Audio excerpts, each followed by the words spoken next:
Live nakuha ito sa St. Peter's Square sa Vatican City. Nagtitipon-tipon doon ngayong Easter Monday ang mga Katoliko na nagluluksa dahil sa pagpalo ni Pope Francis sa edad na 88. Naantabayanan pa ang detalye ng public viewing para sa Santo Papa. Pero Lunes ng gabi sa Roma, Martes ng madaling araw sa Pilipinas. Magaganap ang ascertainment of death at ilalagay ang labi ng Santo Papa sa kabaong sa Casa Santa Marta.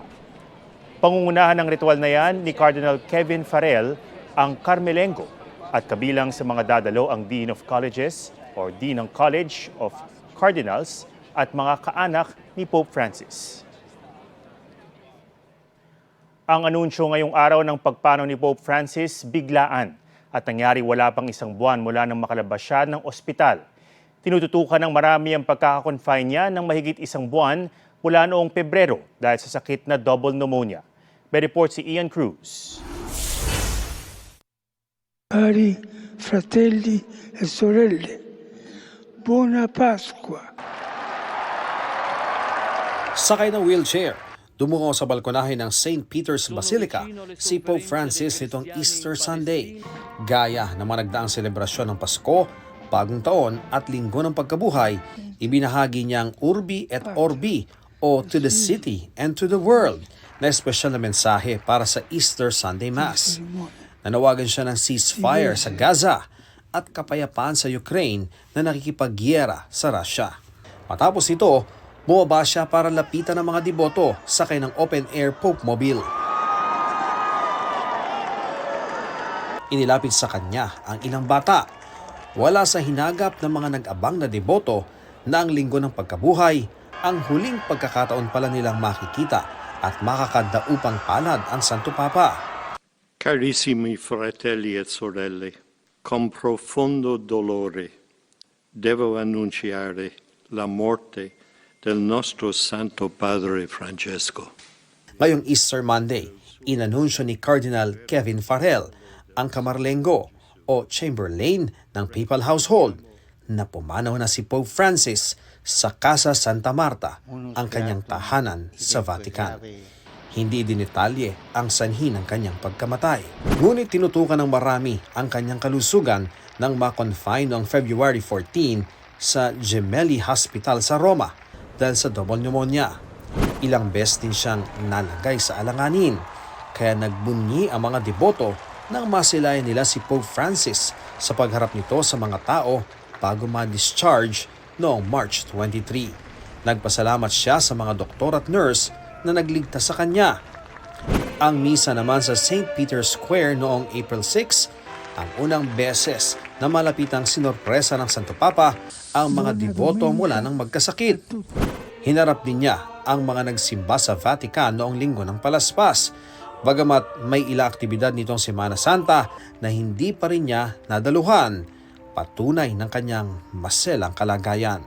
Batid nga raw iyan ni US Vice President J.D. Vance nang saglit silang magkita ng Santo Papa nitong Easter Sunday.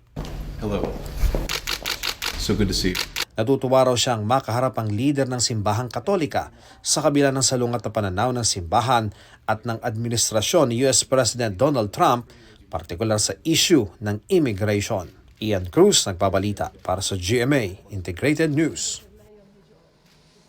Kinilala bilang the People's Pope, napamahal sa maraming Katoliko ang tubong Argentina na si Pope Francis o Jorge Mario Cardinal Bergoglio. Balikan natin ang kanyang buhay at pamumuno sa report na ito.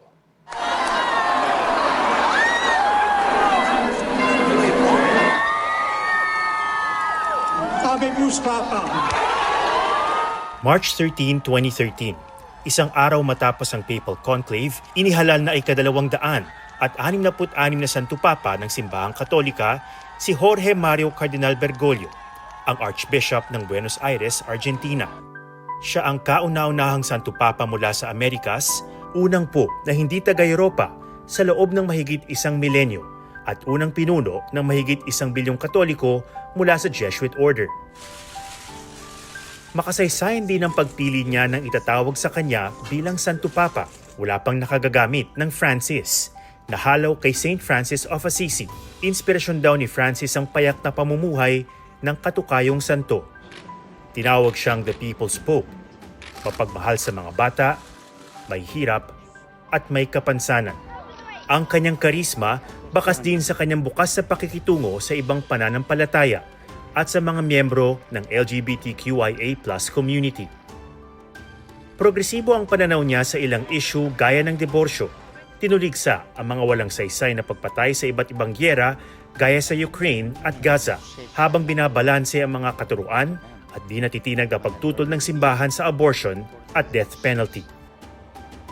Sa gitna ng mga revelasyon ng mga pang-aabusong sangkot ang mga pari, si Pope Francis mismo ang humingi ng tawad sa mga biktima at kinastigo ang mga napatunayang nagkasala. Da parte di tutte le autorità e delle singole persone, perché si tratta di crimini abominevoli che vanno cancellati dalla faccia della terra.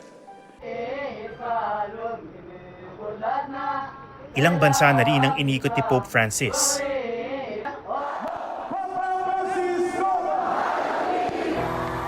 At noong Enero 2015, si Pope Francis ang naging ikatlong Santo Papang nagpunta sa Pilipinas. Sa Tacloban, Leyte, na winasak ng superbagyong Yolanda noong 2013, inihatid niya ang mensahe ng paghilom at pag-asa. Quise venir para estar con ustedes. I'm here to be with you. Un poco tarde, me dirán, es verdad. A little bit late, I have to say, Pero estoy. but I'm here. Tantos de ustedes perdido parte de la familia. Some of you have lost part of your families. Solamente guardo silencio All I can do is keep silence. y los acompaño con mi corazón en silencio. And I walk with you all with my silent heart. Ang misa niya sa Quirino Grandstand, bagamat inulan, sinuong at ipinagdiwang ng hanggang 7 milyong deboto. Pinakamalaking papal gathering ito sa buong mundo mula sa pinakamalaking katolikong bansa sa Asia. Hindi lang leader ng simbahang katoliko si Pope Francis. Pinuno rin siya ng Holy See o Vatican, ang pinakamaliit na estado sa mundo. Pasa niya ang mga tungkuling ito nang maluklok sa edad na 76.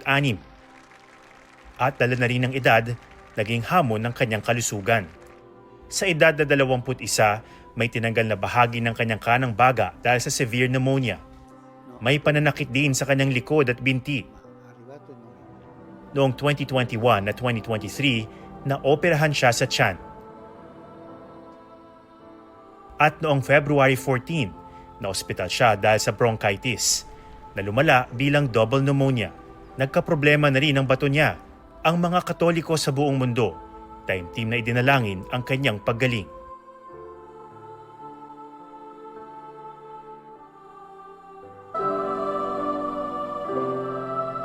Ipinamalas ni Pope Francis ang di matatawarang pagmamahal at pagmamalasakit sa iba't ibang sektor sa mundo, tulad ng mga kababaihan. Anzi, la donna, lo dico sempre, e questo l'ho detto, è più importante degli uomini, perché la Chiesa è donna, la Chiesa è sposa di Gesù. Mga katutubo, Pido perdón por la manera en la que lamentablemente muchos cristianos adoptaron la mentalidad colonialista de las potencias que oprimieron a los pueblos indígenas. mga biktima ng pang-aabuso, Io ho ascoltato gli abusati e credo che è un dovere. Abbiamo la responsabilità di aiutare gli abusati e prendersene cura di loro. at mga migrante. Un modo di risolvere il problema delle migrazioni è aiutare i paesi da dove vengono. I migranti vengono per fame o per guerra. Kahit nga sa mga miyembro ng LGBTQIA+ community, mas naging bukas ang Santo Papa. Non è giusto, le persone di tendenze omosessuali sono figli di Dio. Dio li vuole bene, Dio li accompagna. Criminalizzare le persone di tendenza omosessuale è una ingiustizia. Progresibo man ang turing ng marami, hindi nagbabago ang posisyon ng Santo Papa sa mga usaping kontra ang simbahan. Tulad sa abortion at death penalty. Sa kabila niyan, hindi naging mapanghusga si Pope Francis. At lalong hindi mapagmataas para hindi matanggap ang mga puna o aksyonan ng mga kasalanan ng liderato ng simbahan. Mariz Umali nagbabalita para sa GMA Integrated News. Alamin naman natin ang detalye ng conclave o eleksyon na magiging kapalit ni Pope Francis sa report ni Mark Salazar. Tumatak sa mga Katoliko ang mga katangian ni Pope Francis na mapagkumbaba at progresibo. Ang kanyang payak na pamumuhay at pananaw masisilayan maging sa kanyang burol at libing. Noong isang taon kasi, binago ni Pope Francis ang papal funeral rites. Kung karamihan sa mga naunang Santo Papa nakalibing sa St. Peter's Basilica sa Vatican, si Pope Francis piniling mahimlay sa Basilica of St. Mary Major sa Roma para mapalapit sa paborito niyang icon ng Birheng Maria, ang Madonna. Isa ito sa 4 na major papal basilica o pinakamataas sa ranggo ng mga simbahan sa Katolisismo.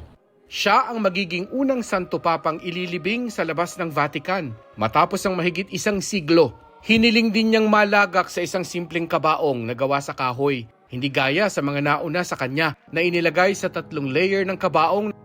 Ayaw rin niyang i-display sa St. Peter's Basilica ang kanyang mga labi. Lunes ng gabi sa Roma o Martes ng madaling araw sa Pilipinas, pangungunahan ng Camerlengo na si Cardinal Kevin Farrell ang ritual ng ascertainment of death. Dadalo ang Dean ng College of Cardinals at mga kaanak ni Pope Francis. Ilalagak ang kanyang labi sa Casa Santa Marta. Wala pang anunsyo ng petsa ng libing na karaniway 4 hanggang 6 na araw pagkamatay ng Santo Papa. 15 hanggang 20 araw mula sa pagpanaw, sisimulan ang proseso ng conclave. Dito magtitipon-tipon ang mga cardinal sa Sistine Chapel at hindi makakalabas para pagbotohan kung sino sa kanila ang hahaliling Santo Papa. Lahat ng mga cardinal na wala pang edad 80 maaaring bumoto sa pamamagitan ng secret ballot. Kailangang makamit ang botong hindi bababa sa 2/3 plus 1. Sa 2 nagdaang conclave, inabot ng 2 araw ang botohan. Sinusunog ang mga paper ballot kada voting round. Kung walang nailuklok, itim na usok ang lalabas sa chimney ng Sistine Chapel. At kung meron na, lalabas ang usok na puti at formal nang ipoproklama ang Habemus Papam. Mark Salazar, nagbabalita para sa GMA Integrated News.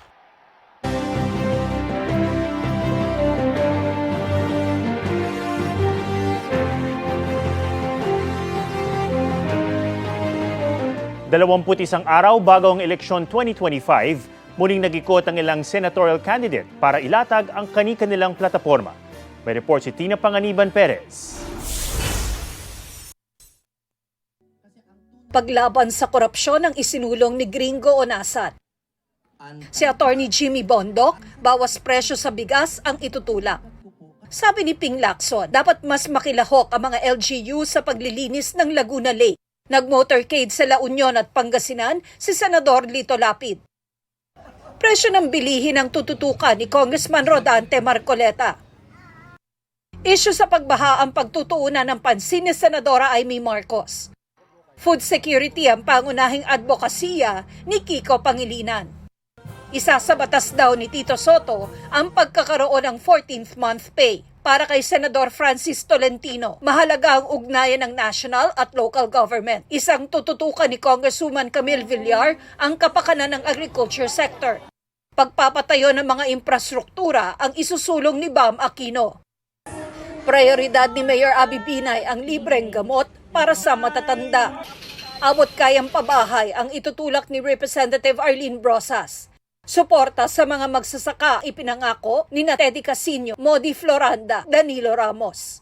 Community empowerment ang isa sa mga binigyang diin ni Senator Pia Cayetano. Ilalapit daw ni Senador Bongo ang serbisyo medikal para sa mahihirap.